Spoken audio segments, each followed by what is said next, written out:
குரங்கணி பகுதியில் பாஜக தாவேக்காவை விட தனக்கு குறைவான வாக்குகளை கிடைத்துள்ளதாக முன்னாள் அமைச்சர் அனிதா ராதாகிருஷ்ணன் தெரிவித்துள்ளார். திருச்செந்தூர் சட்டமன்ற தொகுதிக்குட்பட்ட குருகாட்டூர் பகுதியில் சமுதாய நலக்கூடம் திறப்பு விழா நடைபெற்றது. இதில் சிறப்பு விருந்தினராக கலந்து கொண்ட பின்னர் குரங்கணி பகுதியில் நடைபெற்ற பாக முகவர் கூட்டத்தில் முன்னாள் அமைச்சர் அனிதா ராதாகிருஷ்ணன் கலந்து கொண்டார்.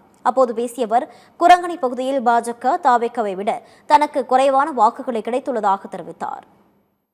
நம்மளுக்கு 437 ஓட்டு வந்திருக்கு மொத்தம் 235.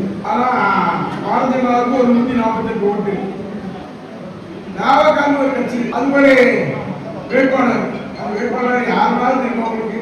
அந்த வேட்பாளரே தெரியாம முருகான்னு சொன்ன அந்த முருகனுக்கு இன்னைக்கு போட்டீங்க 406 ஓட்டுங்க இந்த பூத்துல போட்டிருக்காங்கன்னா அப்ப எவ்வளவு அறியாம, எவ்வளவு மாயா, எவ்வளவு மயக்கம். இந்த மக்களுக்கெல்லாம் என்னுடைய தலைவர் என்னெல்லாம் செய்திருக்காரு. அந்த தலைவர் மறந்துட்டீங்க, கலைஞரை மறந்துட்டீங்க, எங்களுடைய தலைவரை ஸ்டாலினை மறந்துட்டீங்க, எங்க எம்பி கனிமொழி எம்பியை மறந்துட்டீங்க. இதெல்லாம் மறந்துட்டு அவருக்கு ஒரு எனக்கு 437 போட்டீங்க, அதிகமான ஓட்டு தான். 406 ஓட்டு அவனுக்கு வந்துருக்குன்னா எங்க கட்சிக்காரங்க தப்பு பண்ணிட்டாங்க.